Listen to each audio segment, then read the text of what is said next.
Mesdames et messieurs, bonjour et bienvenue dans On se dit tout. Une heure à passer ensemble à parler de sujets qui nous concernent directement. Ce matin, nous allons parler nutrition et justement, on ne cesse de nous répéter de manger sain, de manger équilibré et d'éviter les produits toxiques. Vous ne savez pas toujours vous y prendre? Eh bien, ce matin, décryptage.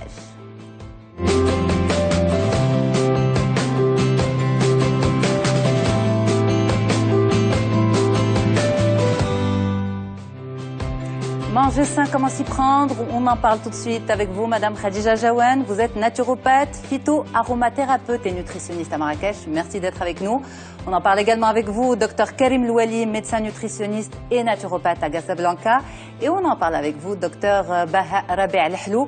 Vous êtes médecin nutritionniste à Casablanca. Merci beaucoup d'avoir accepté notre invitation. Merci d'être avec nous. Et pour commencer, alors vouloir manger sain, selon votre pratique à chacun, est-ce que c'est un effet de mode ou c'est véritablement une prise de conscience? Madame Jaouane Khadija, on commence avec vous. Ce n'est pas une mode, manger sain, c'est un mode de vie. Donc entre une mode et un mode, c'est différent. Donc c'est vraiment une nécessité, c'est la journée, c'est la vie, c'est les bases. On ne peut pas envisager une santé sans une alimentation, et une alimentation adéquate, une alimentation qui correspond à nos besoins, à notre âge, à notre biotope. Mais quand vous dites c'est un mode de vie, vous parlez de vous en tant que spécialiste ou du public? Du public, bien sûr. Je ne me prends pas en référence. C'est-à-dire que les personnes qui adoptent ce mal manger, parce qu'il y a toute une vague de mal manger, ils en payent les pots cassés. C'est-à-dire que c'est On va en parler justement. Oui, mais un mode de vie sain, ça nous évite beaucoup de pépins, beaucoup de problèmes. Docteur Ouali, pour vous, c'est un mode de vie, c'est un luxe, c'est une nécessité? C'est une nécessité. Un mode de vie sain, oui, les gens ils sont de plus en plus conscients. Bon, à travers les 10 ans d'expérience que j'ai, je vois très bien le profil de mes patients changer au fil des années. C'est-à-dire, j'ai plus de grands obèses dans mon cabinet comme avant, j'en ai quelques-uns, mais plutôt j'ai des jeunes mamans qui aimeraient garder la ligne après l'accouchement, des femmes... Ça, c'est un peu plus un luxe, non? Non, du tout, parce que les gens ont conscience maintenant, avec cette ouverture, avec les médias, avec l'Internet, ils ont conscience que ça commence avec l'alimentation comme on prépare notre retraite financière, on cherche à avoir une assurance, on cherche à avoir des biens, on prépare notre retraite de santé. Et donc, moi, le profil de patients que je reçois sont de plus en plus conscients qu'avoir une bonne hygiène de vie est essentiel pour bien vieillir et bien vivre. Donc, c'est une histoire plutôt de prévention selon votre expérience. Oui, effectivement. Docteur Baha Rabi, selon vous, c'est une histoire de prise de conscience, de mode? Qu'est-ce que c'est exactement? Vouloir manger sain? Moi, je crois que c'est un peu de tout. Finalement, c'est une prise de conscience, vu que tout le monde en parle maintenant. On sait que la nutrition est au centre de la santé, c'est un des déterminants principaux de la bonne santé. Mais c'est aussi un effet de mode parce que c'est une période. Il ne faut pas que ce soit un effet de mode, mais nous, on parle de ce qui existe maintenant. C'est vrai que c'est un effet de mode, on fait plus attention à ce qu'on mange. Maintenant, les raisons pour lesquelles, c'est ça qui est important. Il faut aller chercher, c'est quoi les raisons? Est-ce qu'on veut juste être parfaite parce qu'on a une référence, chose qui peut être très dangereuse, ou est-ce qu'on veut manger pour être en bonne santé? Et c'est ça qui est important à discuter aujourd'hui, peut-être avec tous les décideurs, les chercheurs, les médecins, tout le monde. C'est quoi, comment attirer, comment communiquer sur cette bonne alimentation, une bonne alimentation pour que ce ne soit pas justement un effet de mode. Mais justement, pour vous, ça veut dire quoi manger sain? Manger sain, c'est de la prévention, c'est avoir la ligne, c'est selon l'intérêt de chacun et de chacune. Maintenant, il faut dire que le Maroc, comme tous les pays en voie de développement, nous sommes en transition nutritionnelle. C'est-à-dire que nous sommes en train de passer d'un mode alimentaire qui était plus ou moins sain, On n'en sait rien. C'est vrai qu'on parle, tout le monde dit avant on mangeait, mais c'est vrai que plus ou moins c'était ça. À un mode de vie qui n'est plus artisanal, qui est mode de préparation qui n'est plus artisanal, qui est plus industriel et qui, grâce à la recherche, on arrive à prouver que c'est un peu dangereux pour la santé. Donc maintenant, manger sain, c'est manger correctement la quantité qu'il faut et de manière pas artificielle, c'est-à-dire pas industrielle, éviter l'industriel le plus que possible. Mais il y a beaucoup de subjectivité dans ce que vous dites, c'est-à-dire que manger les bonnes quantités, manger les bons aliments, ça reste propre au goût de chacun, aux notions de chacun. On ne peut pas tous être peut-être des spécialistes de la nutrition, on va y revenir, mais est-ce qu'il y a un consensus entre vous trois, vos différentes approches de la nutrition, sur ce que c'est que manger sain? Docteur Ouali. Bien entendu, il y a des bases communes de nutrition. Quand on parle de manger sain, on est dans une région qui est magnifique, on est dans le pourtour méditerranéen, et le régime méditerranéen ou crétois, parce qu'à la base c'était le régime crétois, en référence aux îles, c'est un régime qui est basé sur tout ce qui est frais, les fruits, les légumes, les céréales complètes, les produits de mer. Et ça, c'est le consensus. On sait très très bien que manger des fruits et des légumes est bon pour la santé, ça prévient l'apparition de plusieurs pathologies cardiovasculaires, les cancers, on en parlera tout à l'heure. On sait très très bien que manger de la viande blanche est sain, et on sait très très bien que les manières de cuisson méditerranéennes sont saines. Ça, c'est une base. Bien entendu, il faut adapter ça au goût, aux mœurs, aux régions, aux habitudes culinaires de chacun, mais la base, elle reste la même d'un premier élément. Et puis, moi, je n'arrête jamais de le dire, il faut revenir aux sources, il faut revenir au terroir, parce que nos habitudes, notre manière de cuisson est une manière saine. D'ailleurs, notre régime méditerranéen, il a été exporté, et on en a même fait un super régime aux États-Unis contre l'hypertension artérielle qu'on est en train de promouvoir, alors qu'on est en train d'importer le fast-food, la malbouffe, les aliments préparés, et ça, c'est mauvais. Alors, vous faites référence à l'hypertension artérielle, c'est l'une des conséquences de la malbouffe. Donc, l'opposé de manger sain, c'est manger mal, et on parle communément de malbouffe. On a une pyramide derrière, c'est véritablement la pyramide de base de l'alimentation saine, selon l'approche nutritionnelle médicale. Est-ce que vous pouvez nous expliquer, docteur Louali? Oui, alors effectivement, cette pyramide, elle est là pour faciliter un tout petit peu les choses pour les patients. Et donc, plus on est dans la base de la pyramide, plus c'est des choses qui sont saines et qu'on peut consommer beaucoup de fois. Et plus on monte vers le sommet de la pyramide, plus ce sont des choses qu'on doit consommer d'une manière plus limitée. Bon, c'est assez global, parce que généralement, bon, moi j'utilise plus ça. Je préfère faciliter plus les choses, encore plus les choses. Mais en général, on dit que l'eau et les boissons sont à consommer avec volonté, sans problème, qu'il devrait y avoir à chaque repas, les 3 repas, un céréale ou un dérivé, que les fruits et les légumes, il faut en consommer au moins 5 par jour, quoique les nouvelles études en parlent de plus maintenant. Absolument.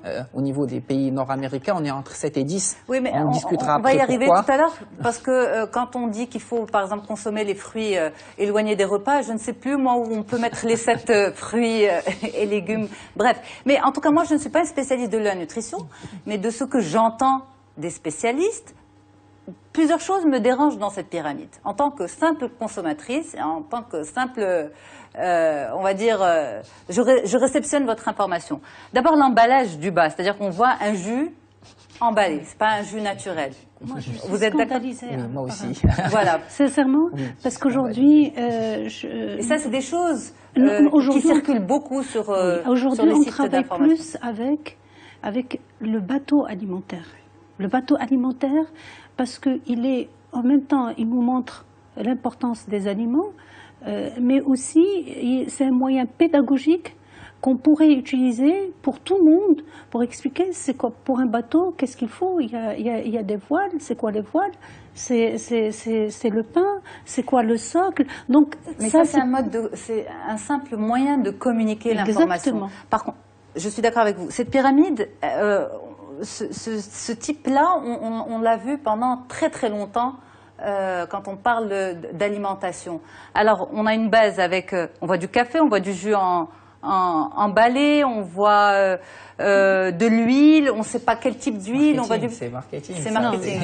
Madame Jaouane? C'est complètement Moi, marketing. je suis scandalisée par cette pyramide, carrément, parce que l'accent, il est mis sur les macronutriments, sur les protéines, enfin la classification classique, et elle ne met pas du tout l'accent ni sur les associations alimentaires, ni sur la qualité du produit.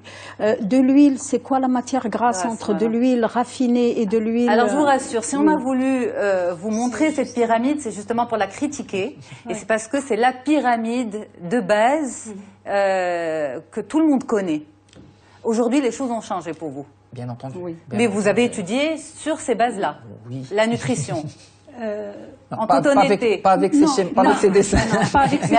Mais avec cette pyramide. C'est-à-dire que là, la pyramide, la vraie pyramide alimentaire, elle parle de macronutriments, justement, elle ne parle pas de micronutriments, chose qui est un peu, ça c'est ce qui est ancien, mais elle ne parle pas de produits industrialisés. Elle parle justement l'eau, boisson, c'est-à-dire les boissons en bas de la pyramide, c'est-à-dire à volonté. Absolument.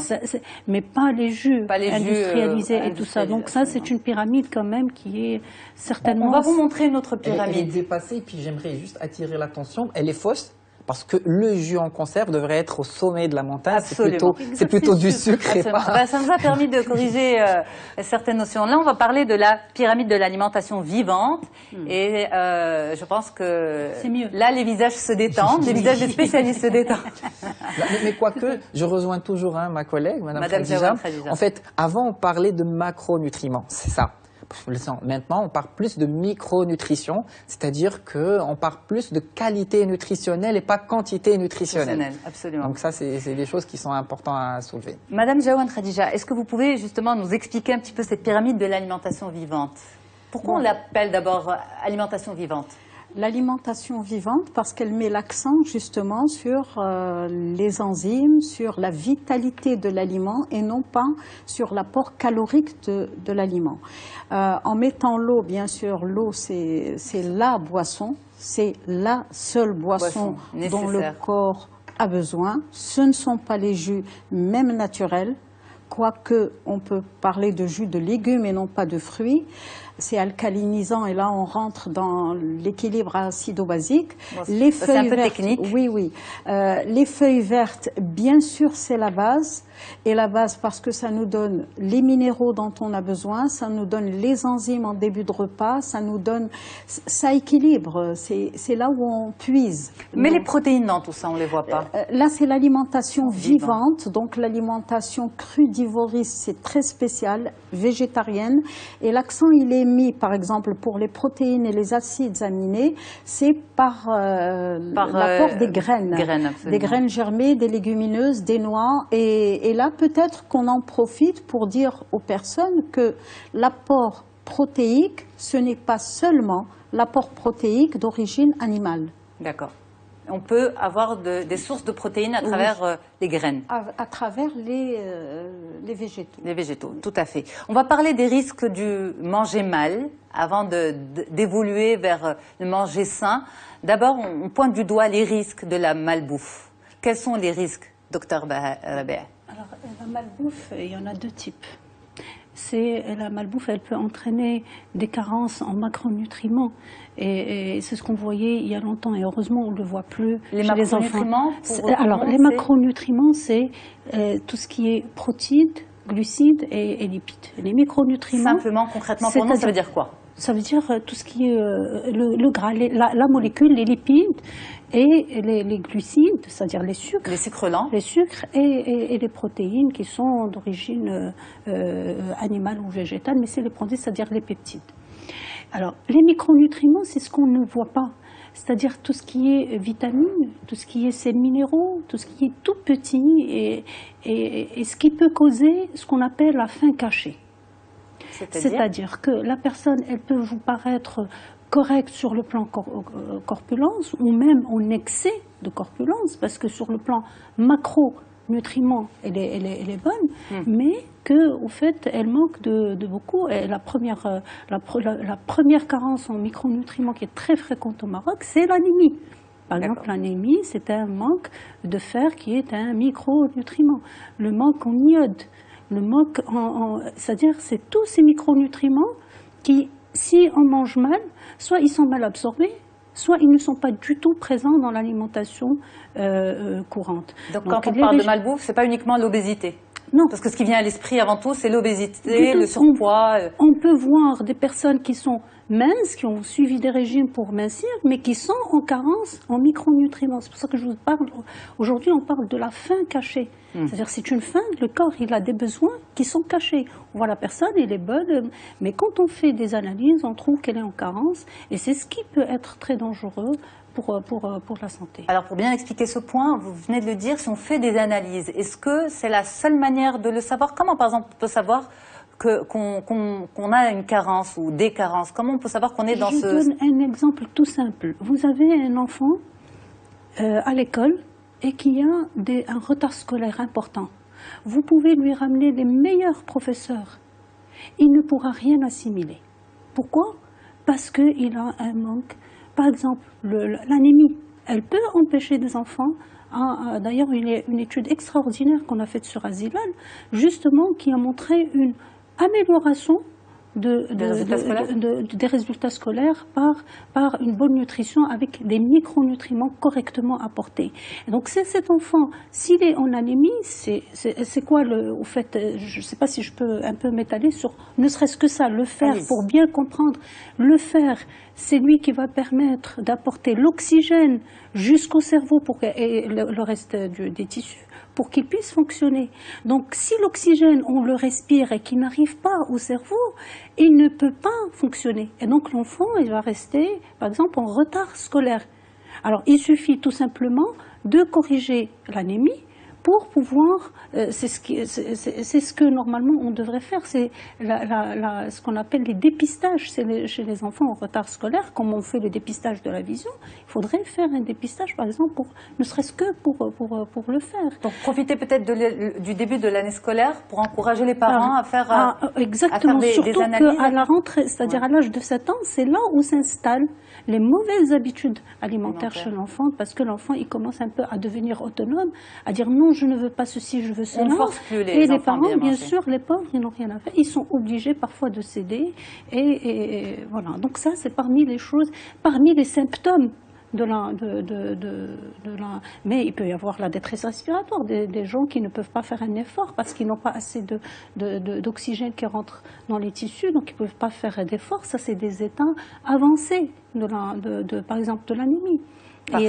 Donc voilà, il y a des symptômes, il n'y a pas mais ces symptômes, malheureusement, n'apparaissent que quand vraiment le déficit est très important et qui nécessite... Et c'est le rôle de qui, finalement, de dépister ça? C'est le rôle du pédiatre, parce que les parents, eux, bon, c'est des parents, ils font attention à leurs enfants, mais en même temps, ils ne sont pas supposés avoir toutes ces informations. C'est vrai que ce matin, on essaie de corriger les choses, mais bon, c'est le rôle de qui de faire ce genre de suivi? Alors, c'est le rôle de tout le monde. On peut dire que c'est le rôle de tout le monde, c'est-à-dire à chaque fois que j'ai, moi en tant que médecin ou pédiatre, qu'il a un enfant, parce que ce pas tous les enfants qui sont suivis par le pédiatre. Oui. Donc ça peut être le pharmacien, ça peut être la directrice de l'école, ça peut être l'éducatrice à l'école. Donc c'est des choses qu'il faut détecter et bien sûr faire le dépistage dès qu'on a un doute sur l'état de santé de l'enfant. Parfait. Madame Khadija Jaouane, les risques de manger mal, selon vous? Pour moi, les choses, elles sont beaucoup plus simples. Beaucoup plus simples dans le sens où la responsabilité, c'est d'abord le parent. Et le parent a-t-il besoin d'avoir une formation diplômante? Oui. Pas spécialement. Si on introduit le sucre chez l'enfant dans le biberon, on a déjà créé une addiction. Les aliments raffinés induisent ces carences. Mais pardon de vous interrompre, si le parent lui-même consomme du sucre?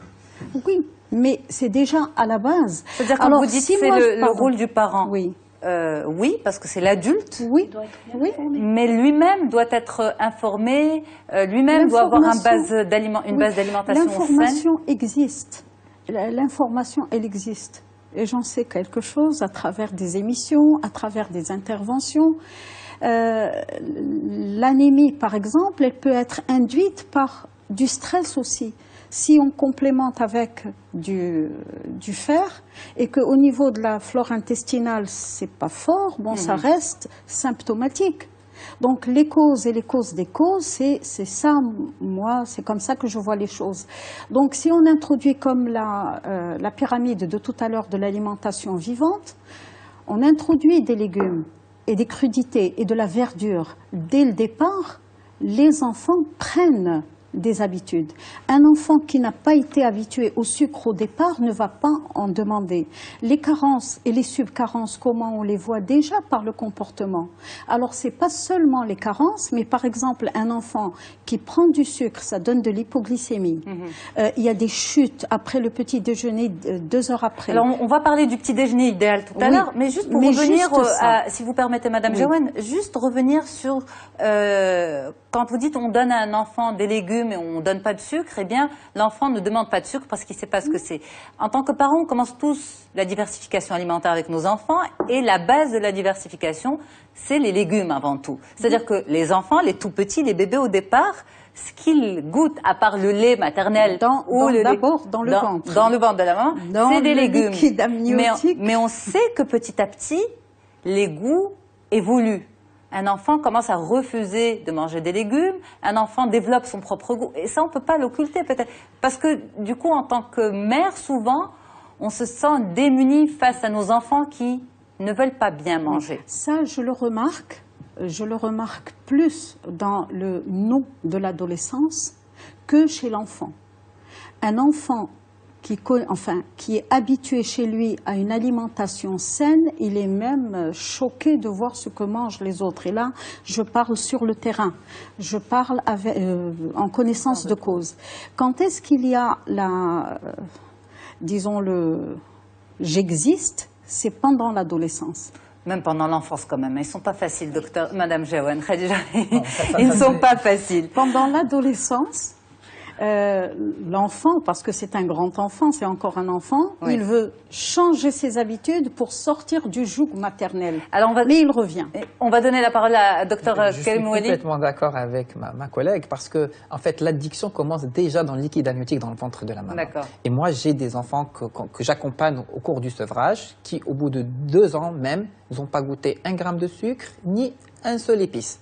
C'est-à-dire que la diversification alimentaire, il faut habituer les papilles à tous les goûts. Il faut introduire légume par légume pour qu'ils sentent chaque goût, c'est quoi. Et puis tant qu'on n'apporte pas de sucre, il prendra sa soupe, il prendra les légumes.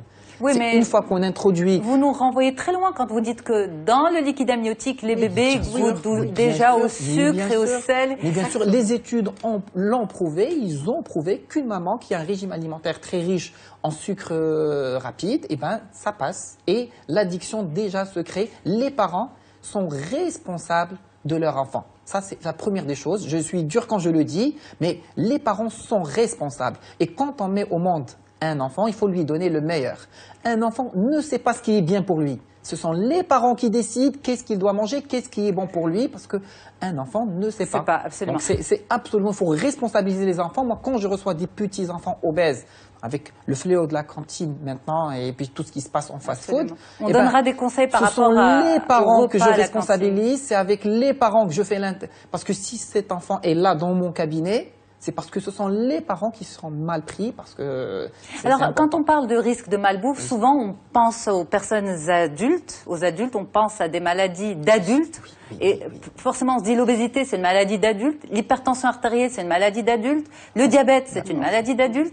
Et donc, vous êtes en train de nous parler d'enfants. D'abord, pourquoi? Parce qu'il faut savoir quelque chose, que le chiffre de l'OMS est alarmant. C'est-à-dire, ils ont sorti qu'au Maroc, on parle du Maroc, c'est 14% d'enfants obèses qu'on a maintenant. Ce sont des futurs diabétiques, des futurs hypertendus, des futurs obèses. Bon, vous avez tout à l'heure parlé des complications de l'obésité. Certes, il y a tout le volet micronutritionnel qui est réel. Il n'y a pas que le fer. Il y a aussi la vitamine D, c'est un fléau au Maroc, l'iode, le zinc. On voit des carences partout en micronutrition, mais il y a aussi ces maladies graves qui sont là, qui coûtent cher aux contribuables. Il y a en chef de file l'obésité, l'hypertension, le diabète. Vous savez que l'obésité au Maroc coûte 24 milliards de dirhams qui sort de la poche des contribuables. On paye ça à travers les impôts. C'est 3% du PIB. C'est incroyable. Et puis on peut aller même plus loin que ça. L'assurance maladie obligatoire, elle va dépenser 80% de ses revenus sur 3% des adhérents qui ont ces maladies longue durée. D'où tout l'intérêt de ce type d'émission pour faire de la prévention. Oui, donc déjà ça c'est important. Et puis allons plus loin que ça, parce que quand on parle maintenant malbouffe, on parle qu'obésité. Absolument. Il y a le volet mécanique qu'il ne faut pas négliger, hein, les arthroses, le surpoids sur les genoux, les mal de dos. Il y a le volet psychologique qui est important. Vous savez, des enfants qui ne veulent plus aller à la plage, qui ne veulent plus aller à l'école, des mamans qui ne veulent plus sortir parce qu'elles sont obèses. Et puis n'oublions pas que les études le prouvent.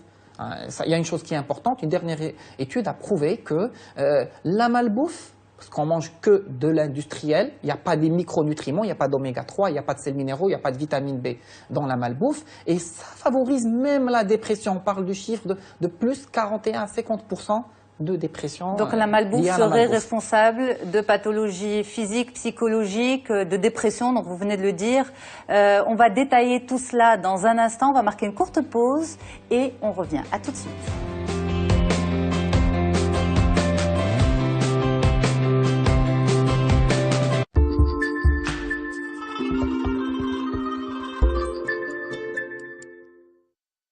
Et on continue la deuxième partie de notre discussion. On se dit tout ce matin, spécial alimentation saine. Si vous avez du mal à vous retrouver à travers tous les messages qui circulent sur la bonne alimentation, l'alimentation saine, et bien décryptage ce matin avec nos spécialistes. Madame Khadija Jaouane, naturopathe, phyto-aromathérapeute, nutritionniste à Marrakech.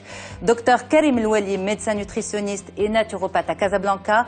Et docteur Baha Rabi Al-Hlou, nutritionniste à Casablanca. Merci beaucoup d'être avec nous. On continue la discussion. Vous l'avez dit, l'OMS tire la sonnette d'alarme. La malbouffe est un véritable problème de santé publique et notamment au Maroc.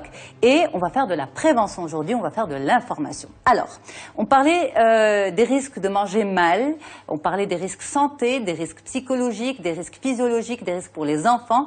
Et on va parler également tout de suite, si vous le permettez, des principales erreurs que l'on commet quand on prépare à manger. Donc on sait que beaucoup d'informations circulent sur l'intérêt de manger bien, mais est-ce qu'on a tous la même information? Quand vous recevez des patients dans votre cabinet, vous remarquez qu'il y a, oui, certes, un peu d'informations, mais ce n'est pas suffisant. Docteur Louel. Oui, effectivement, il y a beaucoup de fausses informations qui circulent. Par exemple, hein, le pain grillé est diététique, les fruits... Mais rassurez-moi, le pain complet grillé est diététique.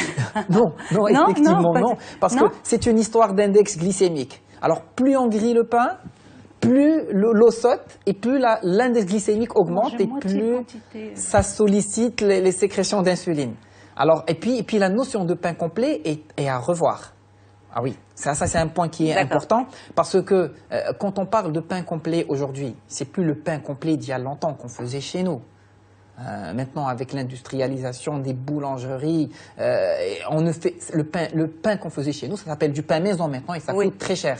Donc moi, j'invite nos chers téléspectateurs à le faire à la maison, déjà pour le laisser lever naturellement. Et pour surtout ne pas mettre de sucre dedans. Parce qu'on voit tout le pain qui se vend, ils sont bien dorés, ils sont bien avec un bon goût. C'est le sucre qui fait ça. Et le sucre, c'est pas bon. Donc plutôt quand on fait le pain à la maison, il n'est pas de couleur dorée, il est blanc. Et quand on prend l'habitude de le manger comme ça, on ne peut plus manger le pain très sucré. Alors, il y a deux points essentiels sur lesquels je souhaiterais qu'on revienne, si vous le permettez. Vous avez dit, il y a l'histoire de l'index glycémique. Ça, est-ce que c'est pas trop technique pour nous quand même? Oui, c'est un peu technique, mais quand on explique ça d'une manière très simple, ça passe très bien. Alors, qu'est-ce que l'index glycémique? C'est juste la capacité de l'aliment à augmenter rapidement le taux de sucre dans le sang. Ça, c'est juste. Oui. Mais la deuxième partie de l'explication peut-être, c'est selon l'aliment auquel il est associé. Non, pas selon l'aliment auquel il est associé, selon l'aliment lui-même. Lui-même, mais à quel moment de la journée on le consomme? Avec bien quoi? Bien entendu. Donc il y a une histoire d'association. Il y a une histoire d'association. Mais cet index glycémique, il est important parce que plus on sollicite le pancréas, plus la glycémie augmente, plus le pancréas il sécrète l'insuline, et plus moi je stocke ce sucre en graisse au niveau du ventre. Bien entendu, vous avez raison. C'est-à-dire que quand j'ai envie de me faire une douceur, on n'est pas là pour dire aux gens tout est interdit. On est là pour trouver l'équilibre, pour les laisser manger de tout mais d'une manière équilibrée. C'est une hygiène de vie, c'est pas un régime. Pardon, docteur. Je déteste le mot régime, j'aime pas. On est là pour une hygiène de vie, pour manger sainement, pour être équilibré, pour être épanoui, pas pour priver tout le monde. Donc ça, c'est important. Bien entendu, un sucre rapide, s'il est mangé un bol alimentaire, il va plus se comporter comme un sucre rapide. Donc j'ai envie d'une douceur sucrée, et ben je vais prendre ça en dessert avec un bon repas copieux et j'aurai pas de pic de glycémie avec. Mais si vous permettez, avant d'arriver à la douceur, restons sur le pain complet, parce que pendant très longtemps, on nous a dit que le meilleur petit déjeuner, la meilleure source de sucre lent, l'énergie du matin, c'est tartine de pain complet, oui, le matin. Je suis d'accord, mais à condition d'avoir du vrai pain complet, qui a bien levé, qui a été fait d'une bonne manière. Est-ce que vous êtes tous d'accord sur ça? De ne pas trop le griller. Ou finalement, c'est quand même un peu extrême comme recommandation. Docteur Baha. En tous les cas, c'est juste un avis. Je suis d'accord que le pain complet, c'est vrai que la définition, elle n'est pas, pour le moment, ce qu'on mange, c'est pas du pain complet. Mais dans notre façon de faire, pour qu'on soit plus simple, le fait de diversifier l'apport en ce sucre lent va faire qu'on ne va, parce qu'au fait, finalement, qu'est-ce qu'on dit? On dit il n'y a pas d'aliment miracle. Mais il n'y a pas d'aliment poison non plus. C'est la quantité et la fréquence qui fait de l'aliment, soit il est miracle, soit il est poison. C'est-à-dire quand on mange beaucoup de ce pain complet qui ne répond pas à la définition, je ne sais pas si vous êtes d'accord avec moi, c'est cette fréquence. Donc si on diversifie les apports du sucre lent du matin, on sera dans la diversité, et dans ce cas-là, on ne sera plus dans cette problématique. Absolument. Alors donc, la question c'est justement quelles sont les erreurs que l'on commet en pensant bien faire, en pensant que l'on mange sain. On a démonté le pain complet, la tartine du matin. Il y a des solutions de rechange. Oui, on parlera des solutions si vous le permettez. Pas cher, mais par exemple, on parle des huiles aussi, des huiles végétales, Madame Jaouane. On parle des huiles végétales, on dit l'huile d'olive c'est bon pour la santé, ou l'huile d'argan c'est bon pour la santé. Mais est-ce que l'histoire des quantités aussi est importante? Des quantités et de la façon aussi de préparer, parce que beaucoup de personnes cherchent l'huile d'olive. Nous avons ça dans notre culture. La pression à froid, c'est aussi dans notre culture. L'origine de l'olive, de l'huile d'olive aussi. Donc nous sommes le pays de l'olivier et de l'huile d'olive. Et ce que je trouve non compréhensif, c'est de mettre ça dans un tagine et de laisser la température monter. Non, là on n'a plus de la pression à froid. Elle est pressée à froid, oui, mais elle est mise à chaud. Parce qu'on entend les gens dire, oui, j'ai mangé un tagine de légumes à l'huile d'olive. À l'huile d'olive, oui, mais quand? Quand est-ce que j'ai posé cette huile d'olive? Je peux rajouter de l'huile d'olive après, donc à table. À table, là, j'ai un tagine d'excellente qualité avec tous les bienfaits de l'huile d'olive qui est pressée à froid, qui a un taux d'acidité très faible. Mais si moi, je passe les oignons à revenir dans l'huile... Ça devient toxique? Ça devient toxique, la configuration chimique, elle change, et je suis proche d'une huile basique de table. Est-ce que vous, les spécialistes... C'est important d'attirer l'attention sur quelque chose, elle a absolument raison. Et puis, attention, toutes les huiles qui se vendent au Maroc végétales, c'est de la végétation. Il n'y a pas de cholestérol dedans. Ça, c'est 0% de cholestérol, c'est du marketing. C'est du marketing. Parce que toutes les huiles, il n'y a pas de cholestérol, c'est du végétal. Alors après, ce qui change entre les huiles, c'est le rapport oméga 3, oméga 6. Il y a un équilibre à préserver dans le corps pour que l'alimentation soit saine. C'est ce que les gens doivent comprendre. Bien entendu, ce rapport a été inversé parce que les oméga 3 font maigrir, grosso modo, on n'est pas là pour rentrer dans les détails biochimiques, et les oméga 6, c'est le contraire. Mais il y a un ratio à respecter, il faut de tout pour un corps soit complet. Alors bien entendu, avec le marketing... Quelles sont les sources d'oméga 6 et les sources d'oméga 3? Avec le marketing, on a plus tendance à consommer de l'huile de tournesol maintenant, on parle d'huile sans 0% cholestérol, etc. C'est supposé être la bonne huile en fait? Mais c'est pas supposé, mais on a inversé le rapport oméga 3, oméga 6. Donc il faut toujours mélanger, un mélange, colza, olive, noix, olive, argan, il faut toujours faire un mélange. Et puis, vous avez parlé de quantité. Donc, quand on fait une enquête alimentaire, des fois, on est effaré de voir la quantité d'huile d'olive que consomme une famille. Donc, l'huile d'olive se met dans le pain, mais on ne met pas un bol et on plonge dedans.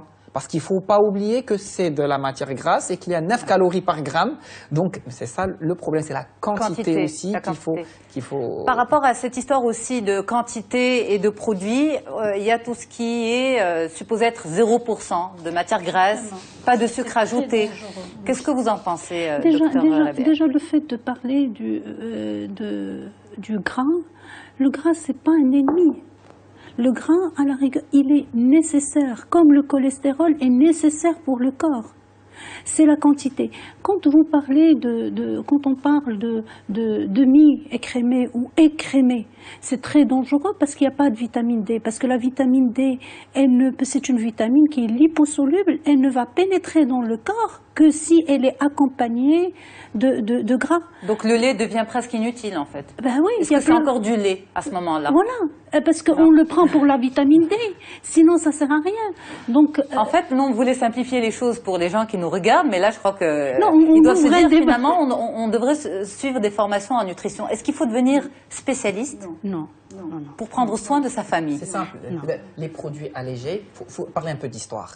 Allons-y. C'est une invention de l'industrie dans les années 80, où les Américains, c'est les champions de créer la demande en marketing, ils ont inventé ces produits-là parce que la population avait tendance à grossir et on a commencé à alléger tout ce qui passait sous la main. Puis, plus on allégeait les choses, plus la population grossissait. C'est le contraire de l'effet. Pourquoi? Eh bien oui, parce qu'à côté, on enlève des choses, mais on les remplace avec d'autres choses. Et c'était le sucre qui avait pris le dessus. Donc, et puis, comme madame a dit, le cholestérol, c'est vital. C'est avec ça qu'on fait les membranes cellulaires. C'est avec ça qu'on fabrique la vitamine D, dont tout le monde manque aujourd'hui au Maroc. C'est avec ça qu'on fabrique les hormones. Mais en parlant de marketing, est-ce qu'aujourd'hui, la mode du bio, c'est du marketing? Le bio, c'est imposé, mais le bio, je préfère le non traité. Non traité, aujourd'hui le bio c'est un label qui autorise et qui n'autorise pas certaines choses. Il y a aussi les quantités, les gens qui se mettent dans le bio, c'est le pain bio, c'est la farine bio, c'est les fromages bio. C'est une bonne chose ou pas? Oui, c'est une bonne chose, mais si on reste dans cette approche et non pas dans l'équilibre alimentaire de la journée, il faut donner une grande part aux fruits et légumes. Bien sûr, si on a des fruits et légumes bio, ça, il n'y a pas à dire. On peut même une pomme la croquer avec sa peau, il n'y a rien de mieux. Mais croquer une pomme qui est traitée et surtraitée, c'est pas bon. Parce que cette notion de bio est venue corriger un petit peu les différentes notions de l'alimentation saine. Pendant longtemps, on nous disait qu'il faut manger les fruits avec leur peau, notamment croquer dans une pomme entière. Et puis, ces dernières années, on commence à parler des risques des pesticides, de l'importance de l'alimentation bio. Et là, on nous dit, non, mais finalement, avant, il ne fallait pas croquer dans la pomme entière. Maintenant, si elle est bio, oui. Oui, si elle est bio, parce qu'il y a l'impression qu'on joue avec l'information. Oui, parce que, par exemple, quand on voit qu'il y a toute une panoplie de fromages bio, de pain bio, il y a les gens, ils sont attirés vers ça. Sinon, s'il y a un déséquilibre et qu'il y a plus de farineux, plus de produits laitiers dans la journée, même si c'est bio, c'est mauvais. Alors le bio, il faut comprendre que le bio, bon, c'est vrai que c'est récent. Oui. Mais moi, j'aimerais attirer, il ne faut pas rester stéréotypé parce que c'est des produits qui coûtent cher et qui ne sont pas à la portée de tout le monde. Pourquoi ça coûte cher? Parce que, je vais vous donner, c'est quoi la différence entre les deux? Parce que c'est une tomate bio, on ne peut pas en produire des masses sur un lot de terrain. Par contre, une tomate industrielle, on va mettre des pesticides, on aura moins de dégâts et on va produire 4 fois plus ou 5 fois plus. Bien entendu, la quantité de sels minéraux et de vitamines dans la tomate bio est de loin plus supérieure à celle où on a produit 4 fois plus. Donc bien entendu, c'est bon pour la santé. Mais d'abord, ce n'est pas à la portée de tout le monde. Ça, c'est en premier lieu. Et en second lieu, il ne faut pas stéréotyper le bio parce qu'il y a quelques années, au Maroc, on mangeait tous bio. Et le bio, avant, c'est le Beldi. On prenait directement des chez le fermier, nos fruits et légumes n'étaient pas traités, il n'y avait pas l'industrialisation de l'agriculture. Aujourd'hui, on sait que les choses ont changé. Alors, en tant que responsable de la famille, vous l'avez dit en début d'émission, les mamans surtout, et ça on le sait, c'est plus les mères que les pères, quand on doit faire nos courses, quand on doit préparer à manger, qu'est-ce qu'on... Écoutez, il faut commencer d'abord... Qu'est-ce qu'on fait par les bases. Il faut commencer d'abord par les bases de règles, parce que quand même le bio, c'est le sommet de l'iceberg, c'est-à-dire que d'abord on connaît les règles de base, d'abord on a peur de cette tomate traitée. Non, moi, c'est pour cela que bien entendu, oui, vous vers le bio. bien entendu, Probablement, quand on a les Madame moyens, Jaouane. quand c'est C'est disponible. pour ça qu'aujourd'hui, il y a un message qui passe et que je trouve très dangereux. Pas parce que par le message, mais parce que les gens le comprennent mal. Quand on parle de... Il y a longtemps, on mangeait bio, donc les gens reviennent à aller manger dans les campagnes, alors que c'est pas du tout ce qu'on veut dire. Parce qu'aujourd'hui, qu'est-ce qui fait que notre alimentation, nos fruits, nos légumes ne sont pas bio? C'est par le mauvais usage des pesticides. Donc s'il y a un responsable aujourd'hui, c'est bien l'agriculteur lui-même. Il doit avoir une formation et c'est pas la responsabilité des parents tout seul. C'est pour ça que je dis c'est la responsabilité de tout le monde. Absolument. Chacun a une part de responsabilité. Si il y a une volonté politique aujourd'hui pour que tout le monde mange bio, tout le monde mangera bio au même prix qu'on mange ce qui n'est pas bio. Moi, je vais être honnête aujourd'hui, je vais être honnête et dire les choses comme elles sont. Il y a des responsabilités à prendre. C'est-à-dire que l'agriculteur aujourd'hui, il faut l'encadrer pour qu'il puisse utiliser le pesticide dans les normes et que tout le monde ait accès à cette alimentation. Le Maroc s'y prête, hein, Oui. parce qu'il y a encore des terrains vierges. Le Maroc s'y prête, le savoir-faire manuel est là. Et puis, l'exemple le plus simple, on peut le sortir. Et le message des spécialistes est là. Oui, en fait, le message le plus simple, on peut le sortir avant, quand on prenait la route. On avait plein d'insectes qui étaient dans nos pare-brises parce qu'il n'y avait pas de vrai qu'ils ont pesticides disparu. et tout. Eh ben oui, hein, on va comprendre pourquoi ils ont disparu. Et puis, moi, ce qui me fait mal au cœur, c'est même pas ça. C'est que notre culture bio, elle est en train d'être exportée. Il y a peu de surface bio au Maroc. C'est pas terrible comme chiffre. Elle est en train d'être exportée. Et c'est importé en produits finis qui coûtent Écoutez, excessivement les cher. responsables ne sont pas là pour élargir le débat à ce stade-là. Donc on revient à notre panier à la maison, on revient à notre alimentation à la maison. Madame Jaouane, quand vous dites non, moi je suis pour le bio, Oui. ça c'est la spécialiste qui parle. Mais sur le terrain, au quotidien, Sur le terrain, nous, alors, comment on peut faire? Oui, je privilégie le bio pour les aliments qui vont se manger crus. Alors là, je vais répondre à notre ami par rapport au coût. Quelqu'un qui est dans une alimentation saine et complète, je vous assure que c'est le budget du mois ou de la journée qui dégringole. Ce n'est pas le prix de l'ingrédient. On mange plus de produits industrialisés qui remplissent le chariot et qui vident les poches. D'accord, mais ces produits bio, on va les chercher où? Il On y a- sait que les points oui. de vente sont très rares. Mais qui ne sont ils pas existent. disponibles dans toutes les villes. Ils Qui existent. sont c'est vrai, bon, le produit coûte beaucoup plus cher. Mais comme vous dites, si on change les habitudes d'achat et de consommation, on le réduit. Mais les points de vente sont rares quand même. D'accord, moi je vais donner une image. C'est comme quelqu'un qui est plié sous le poids d'un gros cabas sur le dos. On ne va pas mettre, c'est la loi du tout ou rien. C'est soit Oui. je mange tout bio, soit je mange tout malsain, parce que les autres n'ont rien fait. On le sent, je travaille avec ça. C'est au fur et à mesure qu'on allège notre alimentation de produits réellement toxiques, de produits raffinés, de produits frits ou surfrits, de produits traités aux hormones. Au fur et à mesure, la santé et la personne se redressent et la santé apparaît. Donc, sans être extrémiste, on tend vers le bio. On va privilégier les produits non traités. Mais c'est juste un privilège, c'est pas c'est ou ça ou ça. D'accord. Et au fur et à Parce qu'en mesure... tant que parents, on culpabilise quand même Oui. vis-à-vis de nos Mais on enfants. peut en produire chez soi. Est-ce qu'on vous dit ça en cabinet? mes Est-ce qu'on vous en parle? mes patients, Oui, ils bien produisent sûr. chez eux. La menthe, le persil. Oui, au moins. Mais il faut avoir de l'espace. Mais non, dans un les tout petit jardinières, pot, un sur, petit jardinier au et balcon même et c'est balcon, suffisant. moi, je compte sur la fenêtre. Quand on va au marché, on C'est joli. cherche. Il faut plus chercher les jolis poivrons qui sont très ronds. Il faut aller chez, par exemple, rien que pour la menthe, on me disait comment vous faites pour l'acheter. Moi, j'achète la menthe où il y a encore les petits verres où la feuille est complètement trouée. Moi, je préfère celle-là plutôt que celle qui a une jolie feuille qui est verte. Déjà, comme a dit notre collègue, il faut tendre vers le bio. C'est pas ou l'un ou l'autre. Oui. Bien sûr, il faut manger tout ce qui est cru. On essaie de manger plus bio, mais aussi quand on va au marché, il faut pas être parce que finalement c'est ce qui nous attire le plus, c'est ce joli panier avec des tomates qui sont grosses, qui sont. C'est pas ça qui devrait nous attirer. Plutôt. Alors, on tend vers vraiment la fin de l'émission. On va, si vous le permettez, passer en revue pour vous, en tant que spécialiste, la journée idéale en type d'alimentation. nous, on culpabilise en tant que parents, mais vous êtes là pour nous rassurer aussi. Et vous l'avez dit, Madame Jaouane, ce n'est pas tout ou rien. Donc, dans ce contexte de pas tout ou rien, pour vous, le petit déjeuner idéal, ça serait quoi? Et on oublie, je crois, le pain complet. Parce que Dr Wali l'a dit. Non, pour n'oublie moi, pas. c'est pas oublier le pain Non, complet, complet. c'est juste que l'apport pain devrait être, comme a dit notre collègue, équilibré avec d'autres apports de sucre lent. Il y a d'autres céréales. Nous avons aussi dans notre culture le hsoua ou la bouillie de céréales. Si on change les céréales, Avec du lait ou avec de l'eau uniquement? non, surtout pas de lait, parce que l'association lait et farineux donne des indigestions, même si l'enfant n'a pas de problème au niveau de son estomac, mais c'est des digestions qui vont...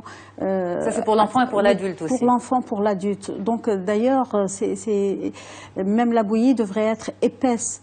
Il y a d'autres, par exemple, il y a le millet, il y a le riz complet, il y a... Le matin, le riz complet? Oui, bien sûr. d'avoine. Pourquoi pas? Le riz Pourquoi complet, pas? c'est quand même pas dans nos habitudes alimentaires le matin. Oui, mais les habitudes, la malbouffe, c'est des habitudes. Comme par hasard, tout ce qui est malsain rentre dans les habitudes facilement. Puis Tout ce surtout- qui est sain sort des habitudes. Surtout avec les fameuses publicités où on va vanter les mérites d'un biscuit, puis on va passer cette petite ligne pour votre santé, manger. Évitez de grignoter. On fait jamais attention à la ligne, on va plutôt... Alors, madame a raison, il y a les flocons d'avoine que moi je donne énormément à mes patients, et puis ils ont un goût neutre. On peut parfaitement les agrémenter avec des noix, des raisins secs, ça Les donne du flocons goût. d'avoine avec du lait? Ben avec de l'eau. Avec Pourquoi de l'eau? lait Ben oui, D'accord. c'est très bon. C'est très bon parce que c'est le goût, il vient des raisins secs, il vient des dattes, il vient des choses qu'on va mettre dedans. Alors, les fruits secs, est-ce que ça n'augmente pas l'index Il faut glycémique? faire la différence entre fruits secs et fruits séchés. Alors là, D'accord. c'est vraiment un, C'est un autre débat. Mais les raisins secs. Alors parlons des fruits. des petites choses faciles à dire. Voilà, pour le petit déjà. déjeuner, rapidement. Alors, flocons d'avoine, fruits secs. Alors, ce qu'il faudrait faire, c'est d'abord assainir les placards de la maison. Oui, Ça, faire c'est le une. ménage. C'est-à-dire faire, parce qu'un enfant, quand il a faim, voilà, quand il a faim, il va faire ce qui est le plus facile. S'il a, Biscuit. voilà, un yaourt, un biscuit, il va. Mais s'il a un beau panier de fruits à portée de main et qu'il ne prouve pas les autres choses, il va prendre de fruits ou de légumes. Bien sûr, bien sûr. Non, mais Croquer une carotte, carotte, pour Bugs on faisait ça. Le goûter Croquer de une- 10 heures à Alors, l'école, vous êtes pour ou contre? Moi, je dis oui, bien sûr. Est-ce que l'enfant a besoin de ce goûter? Est-ce que physiquement il en a Le besoin? goûter, ça dépend des enfants parce que on dit le petit déjeuner, on peut le prendre jusqu'à 2 heures après le réveil. Donc pour les tout petits, quand ils ne finissent pas, qu'ils n'arrivent pas, que les mamans stressent, parce que moi je préfère que l'enfant fasse un goûter à l'école plutôt que la maman stresse avec lui le matin et ça crée un ancrage négatif et après l'enfant il va détester le petit déjeuner. Le petit déjeuner. Vaut mieux Donc vous qu'il- n'êtes pas contre, docteur Je ne suis Jalbert? pas contre à condition qu'au contraire ça peut être... Docteur Wali, le déjeuner idéal pour vous? Eh ben, il faut qu'il y ait les trois grandes choses qui doivent former. Il faut qu'il y ait une source de sucre lent parce qu'il faut de l'énergie pour suivre l'après-midi. Il faut qu'il y ait la protéine. Il faut qu'il y ait les légumes et la salade. Les fruits? Ah, pas au moment du repas. Mais alors ces fameux fruits, on les met où? Parce que On les met en collation, c'est En l'idéal. collation, C'est l'idéal parce qu'un fruit, ça se digère rapidement d'abord, et donc ça fermente. Et puis surtout, c'est l'association acide des fruits sur les sucres lents qui coagulent les sucres lents et les protéines. c'est compliqué. Et Donc qui donne les une fruits, maldigestion. c'est... On peut servir aux enfants des fruits au moment où ils rentrent de l'école. Tout simplement. Tout simplement, il y a une petite demi-heure pour dresser la table. Le C'est dîner parfait. idéal? Le dîner Docteur idéal, moi je suis contre le fait de dire qu'il n'y a pas de protéines. Les protéines sont importantes aussi le soir. Donc il faut qu'il y ait des protéines le soir parce que souvent les gens ils oublient, surtout pour les enfants. Donc le dîner du soir, c'est à peu près la même composition que le déjeuner, sauf c'est l'heure de la prise qui doit être Alors l'heure limite pour vous? 8 heures. Pour dîner? 8 heures. Pas au-delà de 8 heures? Pas au-delà de 8 heures, ce Consensus n'est général? plus un dîner. 8 heures et puis surtout les choses qui sont faciles à Faciles à digérer. digérer. Vous savez, la digestion, ça va de 2 heures pour ce qui est cuit sainement et ça peut aller jusqu'à 6 heures, 8 heures pour le frit. Donc, et puis c'est le frit qui est cancérigène. Hein. Vous allez en venir. Absolument, absolument. Donc 8 heures, l'heure limite du dîner. On sait qu'aujourd'hui, on se retrouve souvent pour un seul repas en famille, c'est le repas du soir. Et donc, on se dit, On nous dit il ne faut pas manger tard, il ne faut pas manger lourd, mais le dîner, c'est le seul vrai repas de la journée. Oui, mais l'un n'empêche pas l'autre. Voilà, Oui. c'est une question d'organisation. C'est juste ça. Pardon. Le dîner du soir, il peut être, les enfants, ça dépend c'est-à-dire quand ils rentrent de l'école, ils trouvent une corbeille de fruits, et ça je conseille à toutes les mamans de mettre une corbeille de fruits et de légumes au centre de la table. Quand les enfants vont, parce que les enfants vont absorber, ils vont regarder, ils vont refaire. Si la maman, chaque fois, elle passe... Et le papa dans tout ça? Le papa, je suis d'accord avec vous. Merci beaucoup. Le papa dans tout ça. Parce que lui aussi, on a l'impression que tout repose sur les épaules de la maman, avec tous mes respects pour tous les papas généralement, qui nous regardent. Généralement, la maman, elle passe plus de temps avec l'enfant, et l'enfant, il absorbe de ce qu'il voit. Comme elle a dit tout à l'heure, Madame Jaouane, même si à l'adolescence on fuit les habitudes parentales, ne vous inquiétez pas. Quand ils ont absorbé correctement ce qui se faisait à l'enfance, ils vont revenir vers ce comportement à l'âge adulte. Par rapport au papa, parce que quand je touche une femme dans l'hygiène alimentaire, c'est toute la famille que je touche. Absolument. Quand je touche un homme, il va remettre l'hygiène, pas le régime, l'hygiène, la feuille d'hygiène alimentaire que je lui donne, il va la coller sur le frigo, prépare-moi ça. Et je suis désolé, je suis un homme. Et ensuite, ça s'applique à toute la famille. Donc, généralement, quand on touche les mamans, on touche toute la famille. Et encore mieux. Mais est-ce que le papa adhère facilement? Et encore mieux que ça. Non, il adhère.